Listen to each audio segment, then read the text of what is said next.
पूरे 12 साल बीत चुके हैं, लेकिन एक कमर्शियल विमान का गायब होना आज भी दुनिया की सबसे बड़ी एविएशन मिस्ट्री बना हुआ है। न कोई SOS कॉल, न कोई कंफर्म क्रैश साइट और न ही आज तक कोई अंतिम जवाब। 8 मार्च 2014 मलेशिया एयरलाइंस फ्लाइट MH370 अचानक ऐसी गुम हुई कि पूरी दुनिया हैरान रह गई। और अब 1 दशक से भी ज्यादा समय बाद इस रहस्य की खोज फिर से शुरू हो चुकी है। आखिर उस रात क्या हुआ था? 8 मार्च 2014 की रात मलेशिया एयरलाइंस की फ्लाइट MH370 ने कुआलालंपुर से बीजिंग के लिए उड़ान भरी।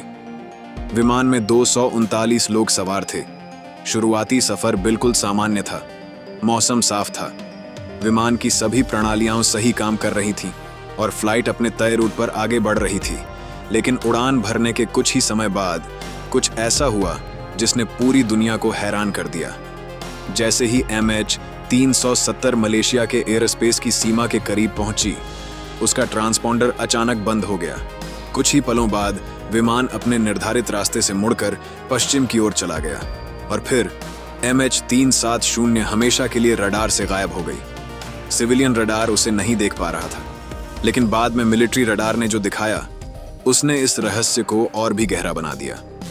MH370 की गुमशुदगी को आधुनिक विमानन इतिहास का सबसे बड़ा रहस्य कहा जाता है। और यह कोई बढ़ा चढ़ाकर कही गई बात नहीं है।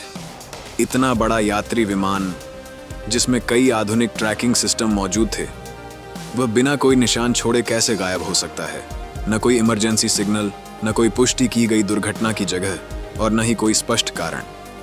दुनिया भर के लोग जवाब चाहते थे। परिवार अपने प्रियजनों की खबर का इंतजार कर रहे थे। सरकारों ने विशाल खोज अभियान शुरू किए। दुनिया की मीडिया हर पल इस खबर पर नजर रख रही थी। लेकिन दिन हफ्तों में बदल गए, हफ्ते महीनों में, और एक कड़वी सच्चाई सामने आई। आधुनिक एविएशन सिस्टम भी यह नहीं बता पाया कि MH370 के साथ आखिर हुआ क्या था। इस घटना ने दुनिया को यह एहसास कराया कि विमान ट्रैकिंग सिस्टम में ऐसी कमियां मौजूद थीं जिनके बारे में पहले किसी ने सोचा तक नहीं था। जांचकर्ताओं ने हर संभावित सुराग की जांच की। रडार डेटा, सैटेलाइट सिग्नल, समुद्र में दिखने वाले मलबे, हर नई जानकारी उम्मीद जगाती और फिर निराशा में बदल जाती। हवाई सर्वे में जो तैरती हुई वस्तुएं दिखीं, वे बाद में जहाज़ों के कंटेनर, मछली पकड़ने के उपकरण या प्राकृतिक मलबा निकली। मोबाइल फोन सिग्नल मिलने के दावे भी हुए। प्रत्यक्षदर्शियों ने भी कई कहानियां सुनाई, लेकिन इनमें से किसी की पुष्टि नहीं हो सकी। फिर 1 साल से भी ज्यादा समय बाद हिंद महासागर के रियूनियन द्वीप के किनारे विमान का एक हिस्सा मिला। यह फ्लैपेरॉन था। यही पहला टुकड़ा था जिसने पुष्टि की कि MH370 वास्तव में हिंद महासागर में समाप्त हुई थी। लेकिन इस खोज ने जवाब कम और सवाल ज्यादा पैदा किए। विमान आखिर कितनी दूर तक गया? समुद्र से कैसे टकराया? और इतना विशाल विमान होने के बावजूद उसका इतना कम मलबा क्यों मिला? रहस्य और भी गहरा होता गया। अब कहानी को वापस उस समय पर ले चलते हैं जब MH370 की आखिरी पुष्टि हुई थी। उड़ान के लगभग 40 मिनट तक सब कुछ सामान्य था। पायलट लगातार एयर ट्रैफिक कंट्रोल से संपर्क में थे। फिर जब विमान मलेशिया के एयर स्पेस से बाहर निकलने वाला था, पायलट की आखिरी आवाज सुनाई दी, गुड नाइट मलेशियान 370।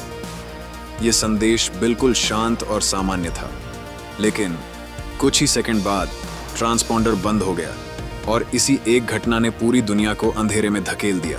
कोई इमरजेंसी कॉल नहीं, कोई संकट संदेश नहीं। कई मिनट तक किसी को यह तक पता नहीं चला कि कुछ गलत हो चुका है।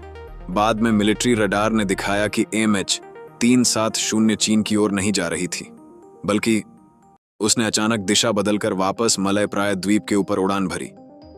यह कोई छोटी सी गलती नहीं थी। विमान ने कई आबादी वाले इलाकों के ऊपर से उड़ान भरी और फिर खुले हिंद महासागर की ओर निकल गया। रडार के अनुसार विमान पूरी तरह नियंत्रण में था। ऊंचाई स्थिर थी। दिशा परिवर्तन भी बिल्कुल सामान्य तरीके से किए गए थे। इससे शुरुआती कई सिद्धांत कमजोर पड़ गए। ऐसा लग रहा था कि विमान को कोई जानबूझकर दुनिया के सबसे सुनसान महासागरीय क्षेत्र की ओर ले जा रहा था। रडार से गायब होने के बाद भी MH370 पूरी तरह लापता नहीं हुई थी। करीब 7 घंटे तक विमान इनमरसैट सैटेलाइट से स्वचालित सिग्नल भेजता रहा। इन सिग्नलों में लोकेशन नहीं थी, लेकिन उन्होंने यह साबित किया कि विमान अभी भी हवा में था। वैज्ञानिकों ने इन सिग्नलों का गहराई से विश्लेषण किया। समय और डॉपलर प्रभाव की मदद से 2 संभावित रास्ते सामने आए, एक उत्तर की ओर और दूसरा दक्षिण की ओर। जल्द ही उत्तरी रास्ते को खारिज कर दिया गया और पूरी जांच दक्षिणी हिंद महासागर की ओर केंद्रित हो गई। 2014 से 2018 के बीच एविएशन इतिहास का सबसे बड़ा अंडर वाटर सर्च ऑपरेशन चलाया गया। लगभग 1,20,000 वर्ग किलोमीटर समुद्र तल की तलाशी ली गई, लेकिन फिर भी विमान का मुख्य मलबा नहीं मिला। समस्या मेहनत की नहीं थी, समस्या थी अनिश्चितता। समुद्र की तेज धाराएं, ऊबड़ खाबड़ समुद्र तल और सीमित सैटेलाइट डेटा, इन सब ने खोज को बेहद कठिन बना दिया। आखिरकार खोज रोक दी गई, उम्मीद खत्म होने की वजह से नहीं, बल्कि इसलिए कि उपलब्ध डेटा अपनी सीमा तक पहुंच चुका था। अब सवाल है, इतने साल बाद खोज दोबारा क्यों शुरू हुई? जवाब है बेहतर कंप्यूटर मॉडल, बेहतर डेटा विश्लेषण और नई तकनीक। वैज्ञानिकों ने पुराने सैटेलाइट डेटा, विमान की उड़ान क्षमता, ईंधन की खपत और समुद्री धाराओं का फिर से अध्ययन किया। इस बार उन्होंने यह नहीं पूछा कि विमान कहां जा सकता था, उन्होंने पूछा सबसे अधिक संभावना कहां थी। इस विश्लेषण से एक छोटा और अधिक सटीक खोज क्षेत्र सामने आया, जहां पहले या तो खोज नहीं हुई थी या अधूरी रह गई थी। आधुनिक ऑटोनॉमस अंडर वाटर व्हीकल्स और हाई रिजोल्यूशन सोनार तकनीक के साथ यह खोज अब तक की सबसे बड़ी उम्मीद मानी जा रही है। शायद यहीं कहीं MH370 आज भी समुद्र की गहराइयों में मौजूद हो, और शायद यहीं से दुनिया को आखिरकार वह जवाब मिल जाए जिसका इंतजार पिछले 12 वर्षों से किया जा रहा है। आपके अनुसार MH370 के साथ आखिर क्या हुआ था? क्या यह हादसा था या किसी सुनियोजित योजना का हिस्सा? अपनी राय हमें कमेंट में ज़रूर बताइए।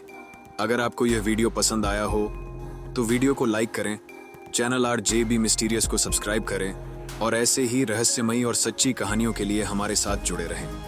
धन्यवाद।